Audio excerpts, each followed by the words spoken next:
अस्सलामुअलैकुम, आप देख रहे हैं समा। मैं हूं रमीज अहमद और मैं हूं रमज़ीन। बुलेटिन में खुश आमदीद। मुल्क की सियासत में तूफान बरपा है। वज़ीर आज़म ज़मीन और सोच दोनों में तब्दीली लाने के मिशन पर है। दूसरी तरफ बड़े ऐवान की जंग जीतने के लिए हुकूमत और अपोजिशन दोनों एड़ी चोटी का जोर लगा रहे हैं।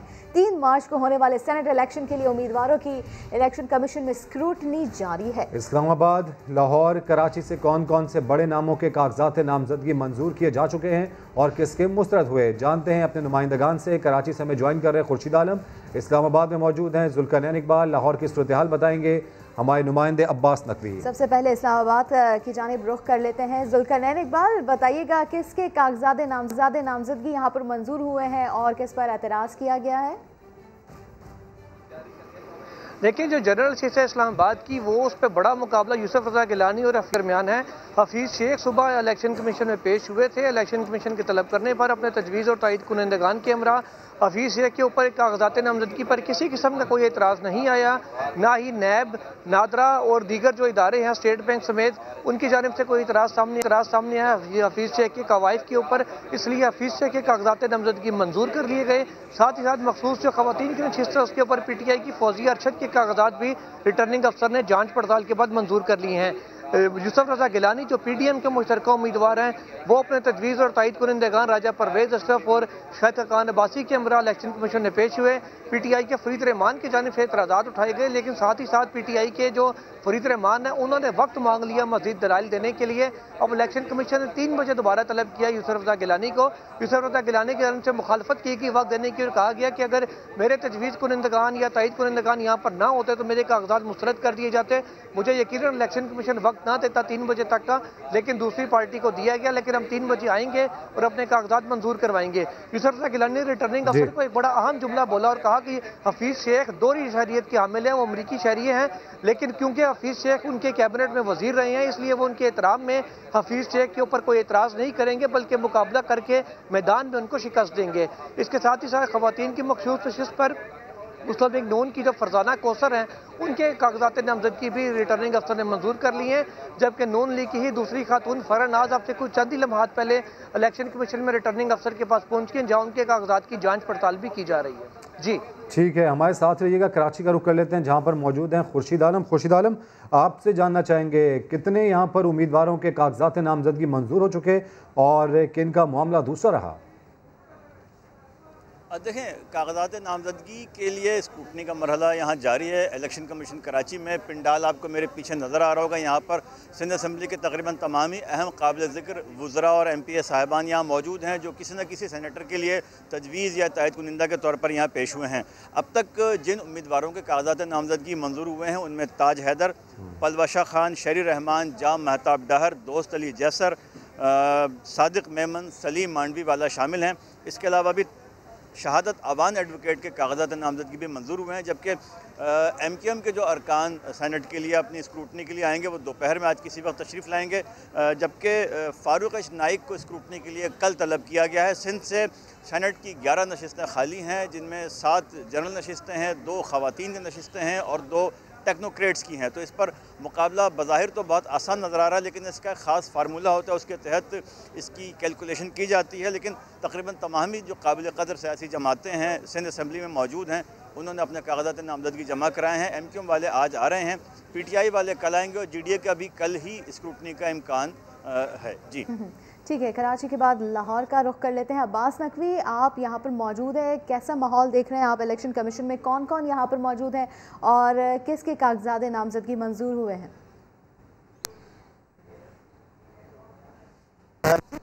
9 बजे आगाज़ हुआ था इलेक्शन कमीशन ऑफिस में आज स्क्रूटनी के हवाले से, और पहले नंबर पर जो है कामिल अली आगा जो है यहाँ पर पहुँचे थे। उनके कागजात जो है एक्सेप्ट किए गए। काफ लीग की जानिब से जो है वो सेनेट के इलेक्शन में हिस्सा ले रहे हैं। काफ़ी ज़्यादा पुरुम्मीद नज़र आया आज कामिल अली आगा। उसके बाद डॉक्टर जरका जो है तहरीक इंसाफ की जानिब से, उन्होंने कागजात जमा करवाए। जमशेद इकबाल चीमा के कागजात जो हैं एक्सेप्ट कर लिए गए।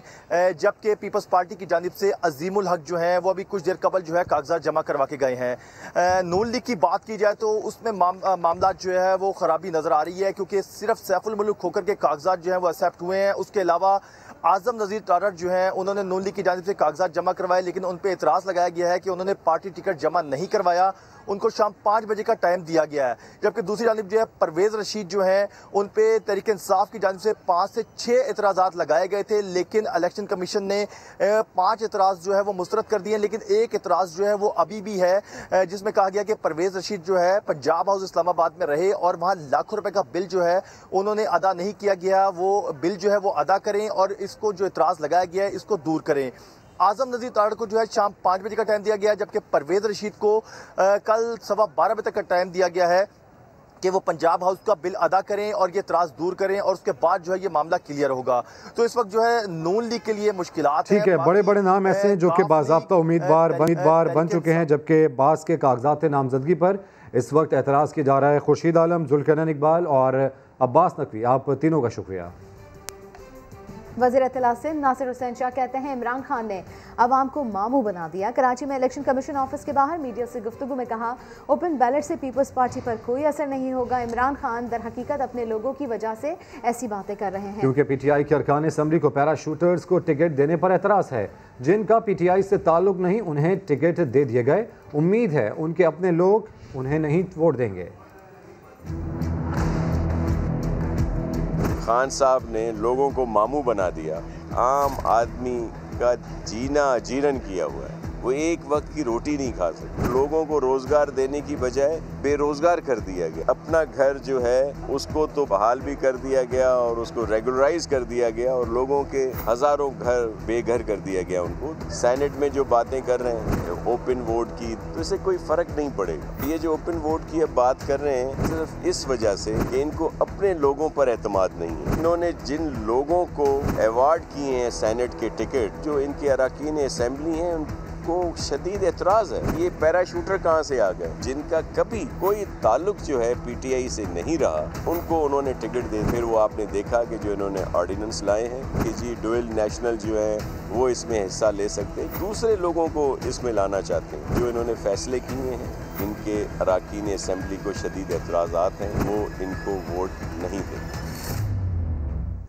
वो दिन गए जब बैसाखियों का सहारा था, शहद से इलाज हो रहा था। आज शर्जील इनाम मेमन पुरजोश नजर आने लगे, तेज तेज कदमों से इलेक्शन कमीशन जाने लगे। आइए देखते हैं। शराब, शहद और शर्जील इनाम मेमन, बीमारी, अस्पताल, बैसाखियां और लड़खड़ाते कदम, ये सब नैब और जेल के दिनों की बातें हैं। आज के शर्जील इनाम मेमन वो नहीं जो बख्तरबंद से वकीलों के सहारे उतरा करते थे। आज पीपल्स पार्टी रहनुमा शर्जील इनाम मेमन वकीलों के साथ नहीं बल्कि सियासी साथियों के हमरा इलेक्शन कमीशन पहुंचे। क्या चाल थी, कैसा एतमाद था, कैसी तमकनत थी। दिन बेहतर हुए या सेहत, या फिर वकील और बख्तरबंद न रहे, या फिर वो दिन न रहे जब सवाल हुआ करते थे। सेनेट इंतखाबात के लिए खैबर पख्तूनख्वा से उम्मीदवारों के कागजात की जांच पड़ताल जारी है। जमात इस्लामी के तमाम उम्मीदवारों के कागजात दुरुस्त करार। वज़ीर आज़म की मुआविन खुसूसी सानिया निश्तर के कागजात नामजदगी भी मंजूर कर लिए गए हैं, तो बड़े ऐवान की तैयारी है। ऐसे में खैबर पख्तूनख्वा से उम्मीदवारों के कागजात की जाँच पड़ताल जारी है।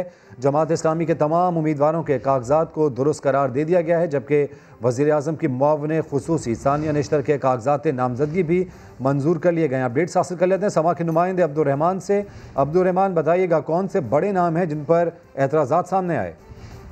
जी, अभी तक यहाँ पर कोई एतराज़ सामने नहीं आया, लेकिन सबसे बड़ी बात यह है कि वज़ीर आज़म की मुआविन जो है खुसूसी सानिया निश्तर, उनके कागजात जो है वो मंजूर हो गए हैं। इसी तरह पीटीआई के जो है डॉक्टर हमायूं टेक्नोक्रेट नशिस्ते वो मुकाबले पर हैं, उनके कागजात भी जो है वो मंजूर कर लिए गए। जबकि नजीउल्लाह, जिनके बारे में ये कहा जा रहा है कि उनसे टिकट वापस लिया गया है, लेकिन उनका ये कहना है कि टिकट मेरे पास है और उनके कागजात से नामजदगी भी मंजूर हो गए हैं। जबकि इस तरह जमात इस्लामी के जो चारों उम्मीदवार हैं, जनरल टेक्नोक्रेट, खवातीन और अक़लियती नशिस्तें, उनके भी मंजूर हो चुके हैं मजबूर, और अब तक तकरीबन 12 उम्मीदवारों के कागजात मंजूर हो चुके हैं। जबकि एक आज़ाद उम्मीदवार नजीब गुल के कागजात मुस्तरद हुए, वो अपना तजवीज़ कुनिंदा और तायीद कुनिंदा जो है वो पेश नहीं कर सके। तो जो कागजात नामजदगी की जांच पड़ताल का जो मरहले हैं वो इस वक्त जारी हैं। अपडेट्स के लिए शुक्रिया अब्दुर्रहमान। पीपल्स पार्टी ने कराची और सांगड़ में मुखालफिन की जमानतें जब्त कर ली। हल्का PS 88 और PS 43 के ज़िमनी इंतखाब में मैदान मार लिया। जीत की खुशी में जियालों ने भरपूर जश्न मनाया। पीपल्स पार्टी का PS 88 का कामयाब दिफा। ज़िमनी इंतखाबात में PP के यूसुफ बलोच ने तहरीक इंसाफ के खिलाड़ी को बड़े मार्जिन से पछाड़ दिया। 108 पोलिंग स्टेशन के गैर सरकारी नताइज के मुताबिक यूसुफ बलोच 24,251 वोट लेकर नंबर 1 है। TLP के उम्मीदवार सैयद काशिफ शाह ने 6,090, जबकि PTI के जानशेर जुनेजो 4,080 वोट हासिल कर सके। शानदार कामयाबी पर जियालों ने भरपूर जश्न मनाया। वज़ीर आला सिंध समेत PP की क़यादत ने यूसुफ बलोच को मुबारकबाद देते हुए मलीर को पीपल्स पार्टी का किला करार दिया। सांगड़ में भी PS 43 के ज़िमनी इंतखाबात में तीर चला, जहां हल्का 43 पर PTI उम्मीदवार को 41,524 वोट से शिकस्त हुई। PS 88 में ज़िमनी इलेक्शन के दौरान हंगामा आराई का वाक़या। रुकने सिंध असम्बली हलीम आदिल शेख और उनके साथियों पर 4 मुकदमा दर्ज कर लिए गए। वाक़े के खिलाफ PTI रहनुमाओं ने वज़ीर आला हाउस के सामने एहतजाज भी किया। दहशतगर्दी, कार्य सरकार में मुदाखलत, हवाई फायरिंग और हंगामा आराई के इल्जामात। सिंध असम्बली में अपोजिशन लीडर हलीम आदिल शेख और उनके मुहाफिजों पर 4 मुकदमात दर्ज कर लिए गए। FIR के मुताबिक पुलिस जोखियो गोट के पोलिंग स्टेशन पहुंची तो वहां हलीम आदिल शेख के 40-50 अफराद को डंडे और कुल्हाड़े उठाए झगड़ा करते देखा। हलीम आदिल शेख के कहने पर फायरिंग भी की गई।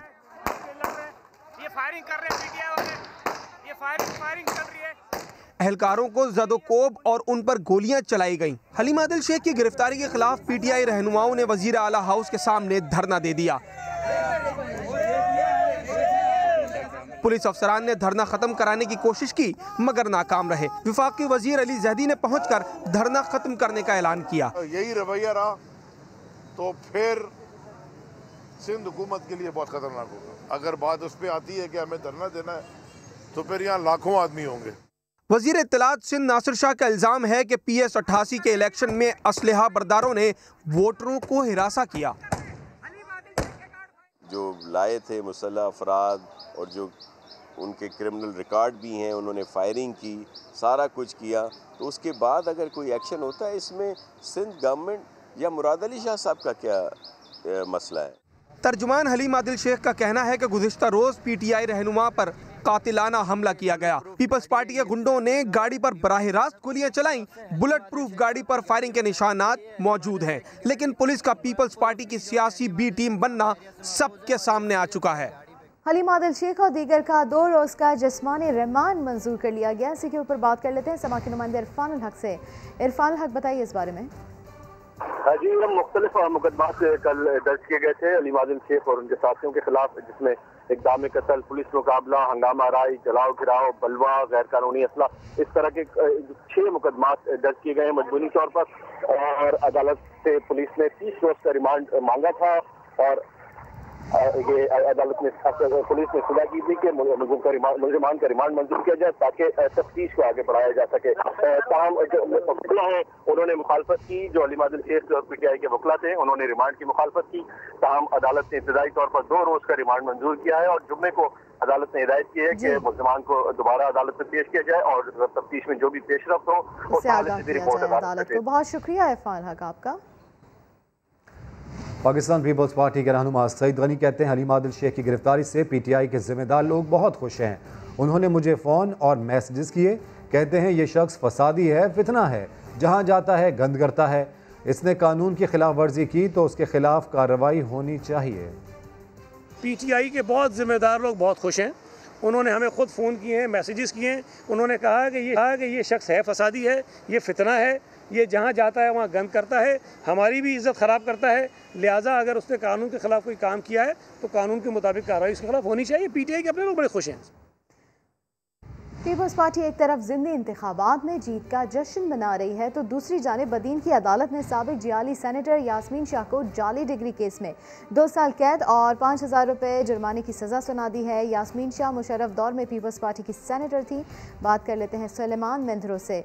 सुलेमान, आगाह कीजिए इस बारे में। जी हाँ इलम, पीपल्स पार्टी की मकामी रहनुमा साबिका सेनेटर बीबी यास्मीन शाह को जाली डिग्री मुकदमे में जो है 2 साल कैद और 5,000 जुर्माने की सज़ा जो है मकामी अदालत सेशन जज की अदालत ने दी है।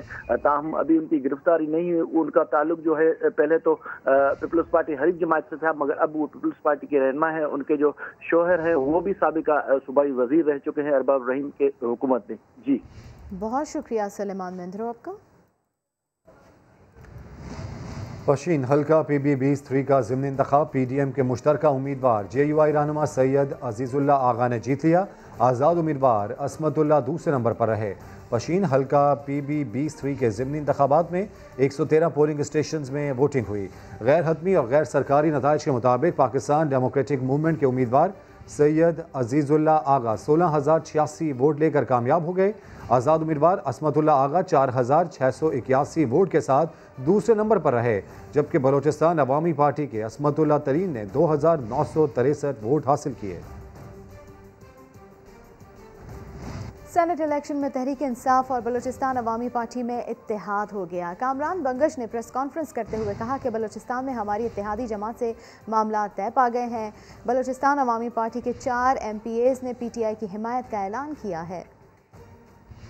हमारी इत्तेहादी बलूचिस्तान अवामी पार्टी के साथ सूबाई सतह पर आने वाले सेनेट इलेक्शंस के लिए हमारी अंडरस्टैंडिंग हो चुकी है। बलूचिस्तान अवामी पार्टी के सूबाई असम्बली में जो 4 MPAs हैं उन्होंने पाकिस्तान तहरीक इंसाफ की हिमायत का ऐलान किया और हमारी आपस में तमाम मामला तय पा गए।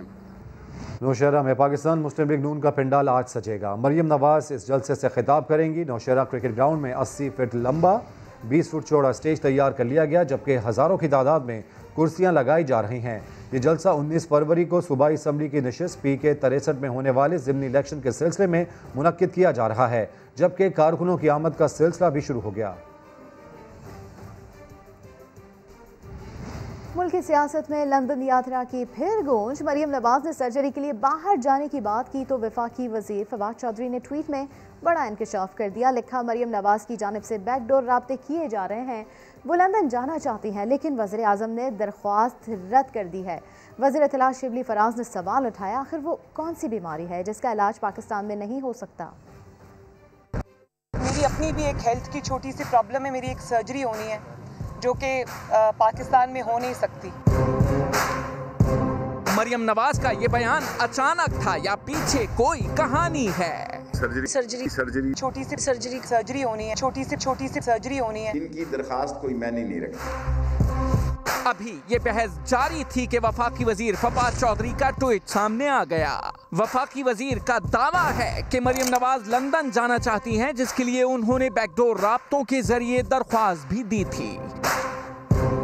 ताहम वजीर आज़म इमरान खान ने मरियम नवाज की बाहर जाने की दरख्वास्त को मुस्तरद कर दिया। छोटी सी सर्जरी होनी है। छोटी सी सर्जरी होनी है। अदालत के फैसले पर वो ECL पे है। इनकी दरखास्त कोई मैंने नहीं रखती।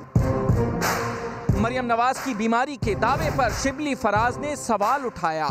ये कैसी सर्जरीज हैं? इस खानदान में कौन सी ऐसी बीमारी आती है जिसका इलाज पाकिस्तान में नहीं हो सकता?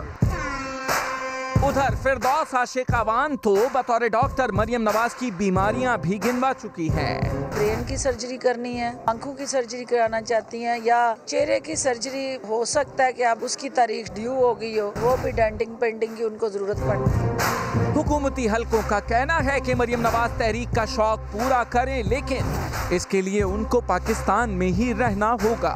मुस्लिम लीग नून से ये पंगा लेने की जरूरत नहीं है।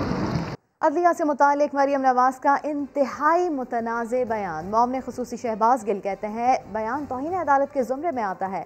फिरदौस आशिकावान बोली, इदारों को मुतनाज़े बनाकर मोदी से रिश्तेदारी बढ़ाने की कोशिशें की जा रही हैं। Open ballot case, Maryam Nawaz का अदलिया से मुतालिक इंतहाई मुतनाज़ा बयान। PTI रहनुमाओं का रद्द अमल आ गया। वजीर आजम के मुआविन खुसूसी शहबाज गिल ने मरियम के खिलाफ तौहीन अदालत की कार्रवाई का मुतालबा कर दिया। मेरी आला तरीन अदालत से रिक्वेस्ट है कि एक मुजरमा जो डिक्टेट करने की अदालत को कोशिश कर रही है, मेरे ख्याल में ये तौहीन अदालत है, इनके खिलाफ इसकी कार्रवाई शुरू करनी चाहिए, इनको बुला के पूछना चाहिए। मुआविन खुसूसी वजीर आला पंजाब फिरदौस आशिक अवान कहती हैं मरियम चाहे कुछ भी कर लें, उनके खानदान की चोरी माफ नहीं हो सकती। अपनी सियासत को जिंदा रखने के लिए हर रोज़ अदारों को मतनाज़ा बना के मोदी के साथ अपनी रिश्तेदारी को तक़वियत देने में मसरूफ़ अमल है।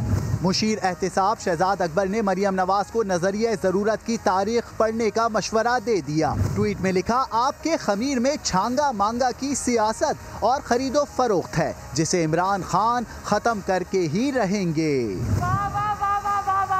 वज़ीर आज़म इमरान खान ने मौसम बहार की शजरकारी मुहिम का आगाज़ कर दिया। इस्लामाबाद में तकरीब से खिताब में कहा, हम पाकिस्तान में ज़मीन पर ही नहीं बल्कि लोगों की सोच में भी तब्दीली ला रहे हैं। आने वाली नस्लों के लिए हमें अपने तर्ज ज़िंदगी को बदलना होगा।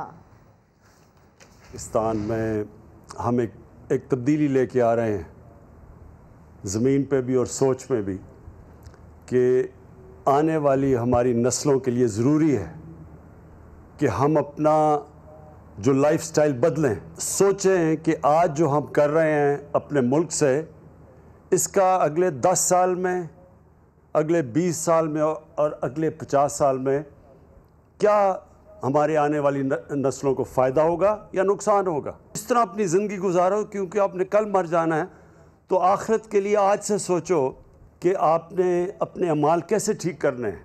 लेकिन इस दुनिया के लिए ऐसे जियो कि आपने 1000 साल ज़िंदा रहना है। अब ये वक्त है कि आपको जो यूथ है पाकिस्तान की, जो हमारा नौजवान है, वो अपने मुस्तकबिल को अपने हाथ में ले। हमारी हुकूमत आपके साथ मिलके ये सारे पाकिस्तान को बिल्कुल एक हरा पाकिस्तान बना देगी। ये जो आने वाले दिनों में हमारा जो बहुत बड़ा टारगेट है 10 अरब दरख्त लगाने का, सबको आज अपील करता हूँ कि आपने अपने मुस्तकबिल को बचाने के लिए पूरी तरह शिरकत करनी है। इसके लिए वफाकी हुकूमत की जानिब से मुल्क के मुख्तलिफ शहरों में बेघरों के लिए पनागाहें तो कायम कर दी हैं, मगर वहाँ बेसहारा लोगों को किस तरह की सहूलियात फराहम की जा रही हैं, जानते हैं यासिर हुसैन की इस रिपोर्ट में।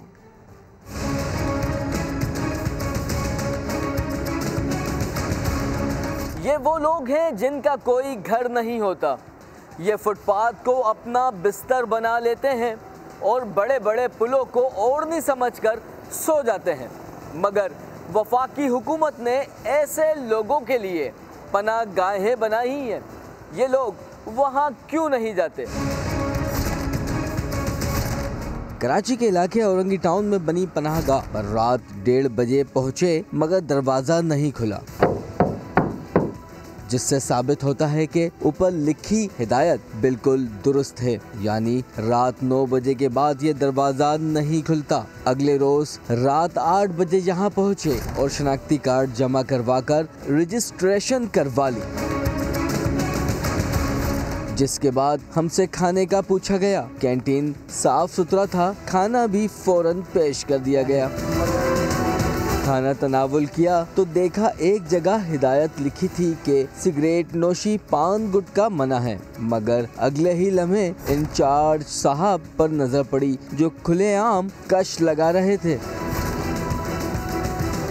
कुछ ही देर बाद यही इंचार्ज साहब मुलाजमीन को बुलाकर बता रहे थे कि अगले रोज मीडिया की टीम आएगी, सफाई से लेकर कोरोना SOPs तक सारी हिदायत दी।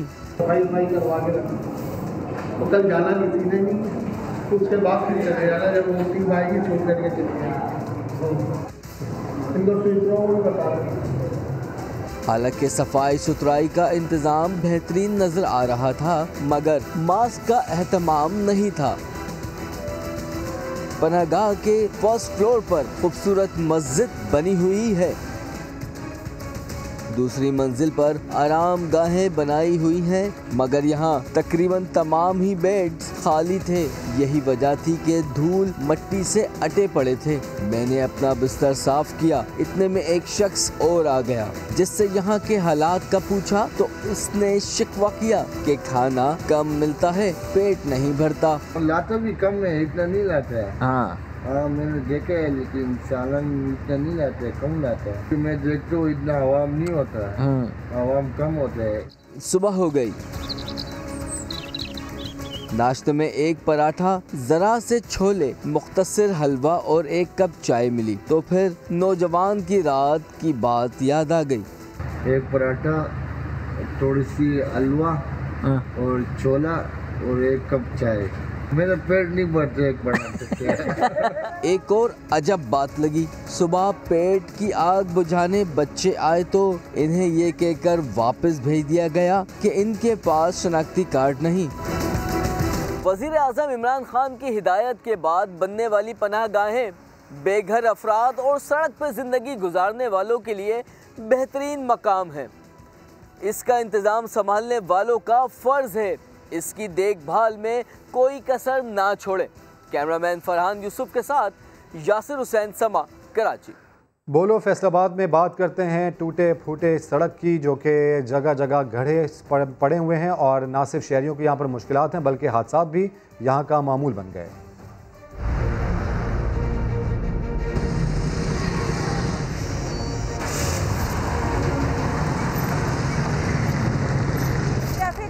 चूँकि फ्लो भी ज़्यादा है, शहर भी छोटा है, लेकिन इसमें कोई सुकून नहीं है कि हमें पूरी तरह मेंटल रिलैक्सेशन कैसे मिलती है। एक माइंड फ्रस्ट्रेटेड हो जाता है एक रोड के ऊपर जब जगह जगह पे जाके ट्रैफिक ब्लॉक, लाइन इंतज़ार, ये वो एक्सीडेंट बहुत ज़्यादा होते हैं। मेरे सामने साइकिल और चिंची के डेली 2-2, 3-3 इंसिडेंट्स ऐसे होते हैं। तो ये सब चीज़ें जो हैं ये कब ख़त्म होंगी? हम नए पाकिस्तान से तवक्कुआत रखते हैं, खुदारा इन मसाइल को हल किया जाए।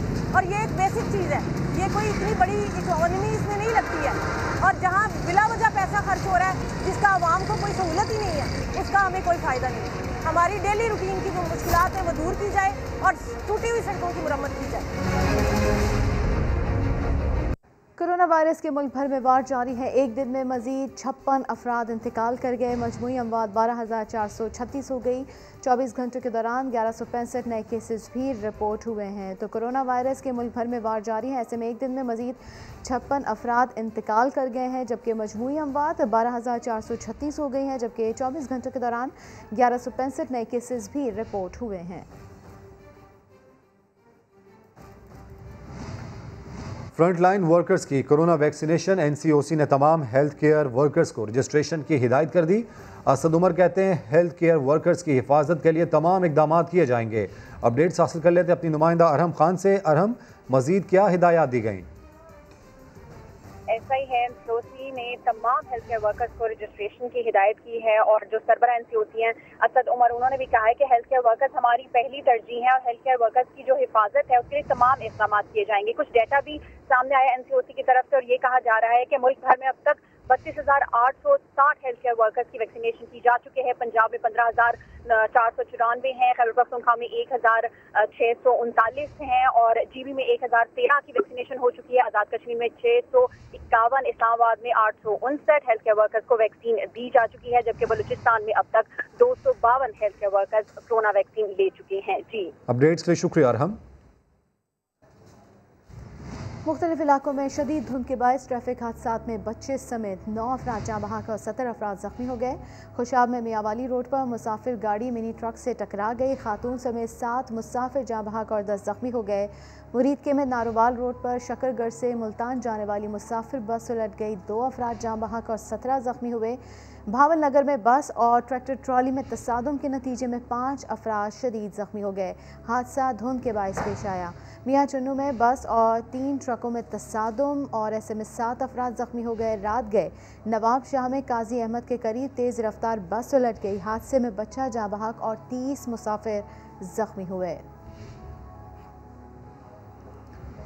सिक्योरिटी फोर्सेस का खुफिया इतलात पर शिमाली वज़ीरिस्तान में ऑपरेशन। ISPR ने बताया कि मीर अली में दहशत गर्दों के मुश्तबा ठिकानों को निशाना बनाया गया। इस ऑपरेशन में अलीम खान खुशहाली ग्रुप के 3 दहशत गर्द मारे गए। दहशत गर्द सिक्योरिटी फोर्सेस पर हमले, टारगेट किलिंग और अगवा बराए तावान में मुलव्विस थे। और मईशत के लिए बड़ी खबर, पाकिस्तान और IMF के दरमियान मुज़ाकरात कामयाब। $6 अरब का कर्ज प्रोग्राम बहाल हो गया। IMF एग्जीक्यूटिव बोर्ड की मंजूरी से $50 करोड़ की अगली किस्त जारी करेगा। FATF एक्शन प्लान पर अमल दरामद में पेशरफ्त का भी एतराफ़ कर दिया। IMF ने पाकिस्तान की मईशत में बेहतरी के इक़दामात को भी सराहा। हुकूमत मिनी बजट लाने का कोई इरादा नहीं रखती। वज़ीर-ए-आज़म के मुआविन खुसूसी बराए रेवेन्यू डॉक्टर वक्कार मसूद का दावा। समा के नुमाइंदे शकील अहमद को खुसूसी इंटरव्यू में कहा, IMF प्रोग्राम बहाल होने से बैरूनी माली वसाइल हासिल करने में आसानी होगी। मौजूदा माली साल का 4,963 अरब का टैक्स हदफ हासिल कर लिया जाएगा। मिनी बजट वगैरह का ख्याल नहीं है। इकॉनमी आहिस्ता आहिस्ता उठ रही है। जनवरी में 13% का इजाफा मिला। नेट टैक्सेस की बात कर रहा हूँ, दुगने रिफंड्स भी दिए हैं। फरवरी भी हम इंशाअल्लाह ताला अच्छा करेंगे और आगे 4 महीने जो आ रहे हैं उसमें तो हमारी कारकर्दगी बहुत अच्छी रहेगी।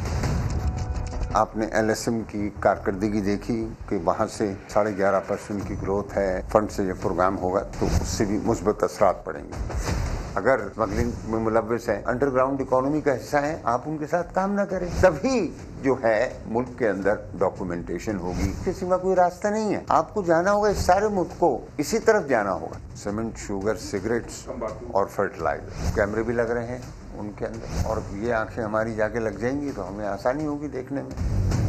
लेकिन जिनको नोटिस गए उन्होंने भी हमको जवाब दे दिया। 8,30,000 के करीब, उनमें से 3 लाख वापस आ चुके हैं। और बस हम तो कंप्लायंस चाह रहे हैं। विद होल्डिंग टैक्सेस का नंबर बहुत कम कर रहे हैं, कोई 40 के करीब हम खत्म करना चाहते हैं। पहले 20 कर देंगे। टैक्स था शादी वगैरह कराने के खर्चे वगैरह, उनको हम कम कर रहे हैं। 10 करोड़ का जो डिस्ट्रिक्ट CNIC के साथ जिनके पास मोबाइल फ़ोन है, वो डेटा हमारे पास है। अगर लोग कंप्लाई नहीं कर रहे हैं, उनमें से वो लोग जो जिनके ज़्यादा खर्चे हैं, तो हम उनसे दरख्वास्त करेंगे कि भाई आप आइए नेट के अंदर।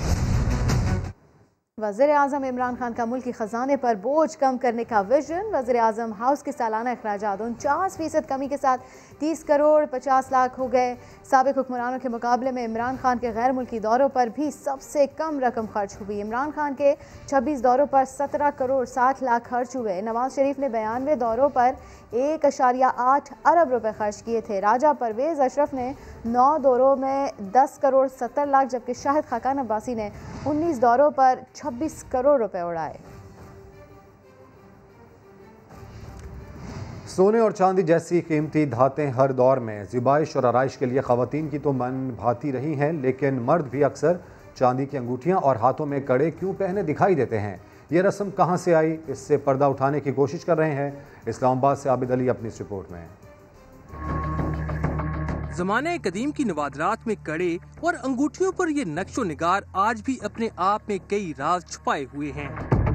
चांदी की अंगूठी पर कंदा ये खुरिश्ती ज़बान के अल्फाज 2वीं और 6वीं सदी ईस्वी के ये नवादरात पता देते हैं कि ज़माने कदीम में चांदी के ज़ेवरात का इस्तेमाल ज़ेबाइश के लिए ही नहीं, शनाख्त और पैगाम रसानी के लिए भी आम था। कदीम मुजस्मों पर गौर करें तो बुधा, हिंदू देवताओं, रूमी और कुशान दौर के उमरा सबकी कलाइयों में कड़े दिखाई देते हैं। ये स्टीम में हजारों सालों से पहले से चला आ रहा था, सोना और चांदी।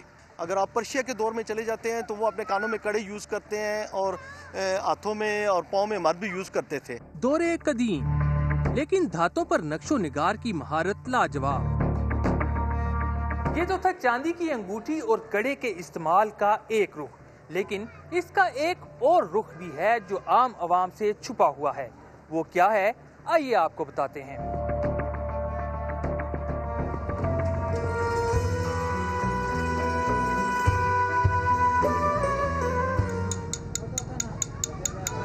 ये बाजार सजा है वफाकी दारुल हुकूमत में मजार बरी इमाम के बाहर, जहाँ तकरीबन हर दुकान पर चांदी के सादा और नगीने जड़े कड़े, अंगूठियाँ और मुख्तलिफ तावीज़ात भी मौजूद हैं और उनके अकीदतमंद भी।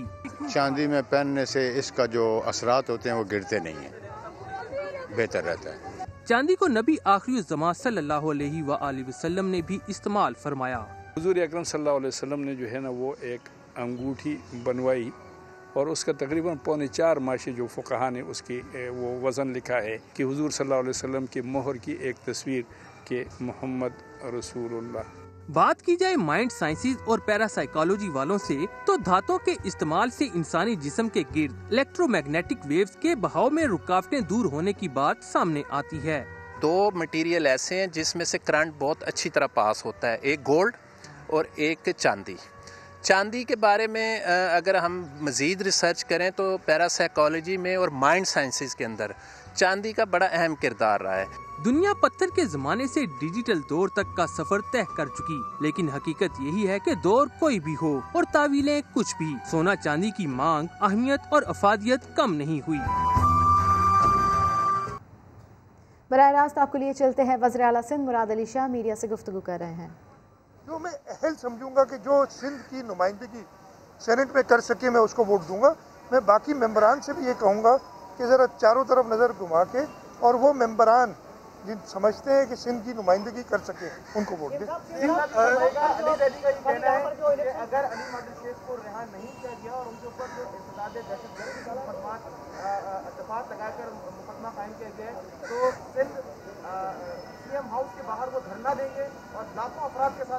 मुझे नहीं पता देखिए मेरी बात सुने पीपल्स पार्टी, मैं फिर से दोहराता हूँ, क्या पीपल्स पार्टी ने कहा था, वो जो नाम लिया आपने जिस शख्स का, उसको नहीं पहले जो उस शख्स का नाम लिया उसे कहा था कि हथियार लेके जाओ तुम, क्या पीपल्स पार्टी ने कहा था उसे? वो तो खुद ही ले गया ना, यहाँ पीटीआई वालों ने कहा, मुझे नहीं पता किसने कहा। लेकिन मुराद अली शाह मीडिया से बात कर रहे हैं। ब्रेक के बाद हाजिर होंगे हेडलाइंस के साथ, देखते रहिए समा।